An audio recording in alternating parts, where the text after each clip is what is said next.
थी। हमारे सहयोगी अजय जांडियाल हमारे साथ बने हुए हैं, उनका रुख करेंगे इन्फॉर्मेशंस के लिए। अजय, जिस तरीके से ये जानकारी सामने आ रही है कि सीरिया में आईएसआईएस के ठिकानों पर अमेरिकी सेना के हमले लगातार जारी हैं, किस तरीके से आईएसआईएस ने जो है वो हमला किया था, 2 अमेरिकी अफसर्स को लेकर बात करें, उनकी मौत और 1 अमेरिकी नागरिक की। देखिए बिल्कुल सीरिया में सेना के अमेरिकन सैनिक और 2 एक सिविलियन जो है उनको निशाना बनाया गया है। दरअसल जानकारी के मुताबिक इनको एम्बुश जी। किया गया, जिसपे 3 लोगों की मौत हुई। इस चीज की जानकारी के बाद तुरंत लेट नाइट जो है वो डोनाल्ड ट्रंप, जो कि यूएस के प्रेसिडेंट हैं, वो खुद जो है व्हाइट हाउस पहुंचे और उसके बाद उन्होंने इसका संज्ञान लेते हुए इस चीज की जानकारी भी दी और कहा कि ये जो हुआ है काफी दुखद है, मगर इन लोगों को, जो लोग जिम्मेदार हैं, उनको बख्शा नहीं जाएगा और उसको लेकर जो है बड़ी कार्रवाई करने की तैयारी जो है वो कर ली गई है। जानकारी ये भी है कि लेट नाइट ऑपरेशन जो है वो शुरू कर दिए गए हैं। सीरिया पर जो फाइटर जेट्स हैं अमेरिका के, वो इस वक्त बम्बार्डमेंट कर रहे हैं। उन इलाकों को टारगेट किया जाएगा जिन इलाकों में ये जो हमला किया गया है। जो लोग जिम्मेदार हैं इसके लिए, उनको टारगेट, उनको निशाना बनाया जाएगा और कहीं ना कहीं एक बड़ी कार्रवाई सीरिया पर होती जो है वो दिख रही है। हालांकि पिछले काफी समय से चीजें शांत हो गई थी, मगर अब अमेरिकन सैनिक जो है उनके वहां पर उनको टारगेट करने के बाद जो है ये हमले अब तेज हो गए हैं। जी। अजय, दूसरी ओर अगर बात करें, सीरिया के राष्ट्रपति बशर अल असद के सत्ता से हटने के बाद ये पहला मौका है कि जब अमेरिकी सेना की तैनाती हुई तो उसके ऊपर इतना बड़ा हमला किया गया हो। क्या अजय ये माना जाए कि आगे भी इस तरीके के हमले देखने को मिलेंगे?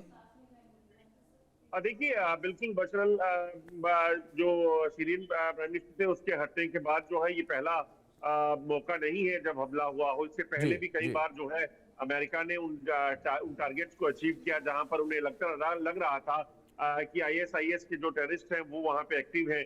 उसी को लेकर कई कार्रवाइयां की गई।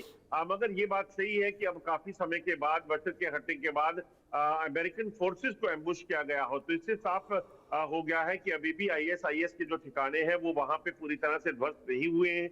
ऐसे में अमेरिकन फोर्सेस जो हैं, जिनकी डिप्लॉयमेंट वहां हुई थी, अब वो ग्राउंड इन्वेजन के लिए जाएंगे। जहां पर भी इन आईएसआईएस के ठिकाने हैं, उनको पूरे तरीके से जो है वो खत्म किया जाएगा, ध्वस्त किया जाएगा। उस चीज को लेकर बड़े ऑपरेशन जो है वो किए जाएंगे। अमेरिका कहीं भी अपने सैनिकों की और अपनी फोर्सेस की कैजुअलिटीज जो है वो देखे, ये कभी संभव नहीं है और अब ये कैजुअलिटीज हुई है तो इसका खामियाजा आईएसआईएस को भुगतना पड़ेगा। सीरिया में एक बार फिर से ताजा हमले कर उन ठिकानों को पूरे तरीके से नष्ट करने की तैयारी कर ली गई है।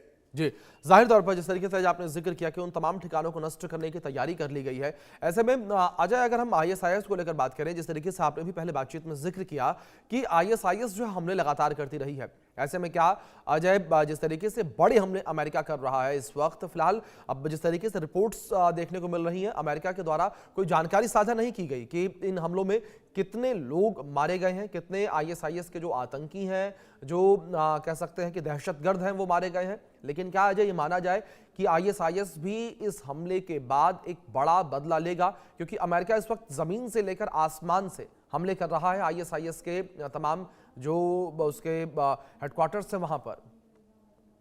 देखिए एक चीज माननी पड़ेगी, आईएसआईएस जो लगातार कर रहा था लंबे समय तक, उसने अमेरिकन जो फोर्सेस थे या अमेरिकन सिटीजन थे उनको टारगेट किया था। उसके बाद से अमेरिका की कार्रवाइयां चल रही थी, तो आईएसआईएस जो है वो लगभग तबाह हो चुका था। मगर अभी भी इस तरह की कई पॉकेट्स होंगी जहां पर ये लोग होंगे, तो उनको कहीं ना कहीं टारगेट करने का सिलसिला तेज होगा। आईएसआईएस उस तरह का मजबूत नहीं रहा। खैर पहले भी एक आतंकी संगठन था, तो ऐसे में ये जहां पे भी मौका लगता था तो इस तरह की हरकत करता था। मगर अब सीरिया में आप देखें तो बशर जो उनके जो प्राइम मिनिस्टर हैं, उनके बदलने के बाद जो है वहां पर चीजें काफी बदल गई थी। अब अगर बात की जाए तो सीरियन जो प्रेसिडेंट नए हैं, अहमद अल शारा, उनके द्वारा भी इस घटना की निंदा की गई है और कहा गया है कि इस चीज को लेकर जो है वो काफी उन्हें गुस्सा है। मगर अब उनके इसके साथ साथ जो ट्रंप का स्टेटमेंट आया है, उससे एक चीज जी। जाहिर है कि अगले 24 घंटे आईएसआईएस के जो वहां पे आतंकी सक्रिय हैं, जहां उनके ठिकाने हैं, उनके लिए काफी मुश्किल बने रहेंगे और अमेरिकन फोर्सेस जो है वो कहीं ना कहीं अब पूरे तरीके से इसे नष्ट करने के लिए एक बार फिर से सक्रिय हो जाएगी। बिल्कुल बिल्कुल, जाहिर तौर पर अजय, अब देखने वाली बात यहाँ पर यह होगी किस तरीके से आगे ये हमले देखने को मिलते हैं। फिलहाल आप मेरे साथ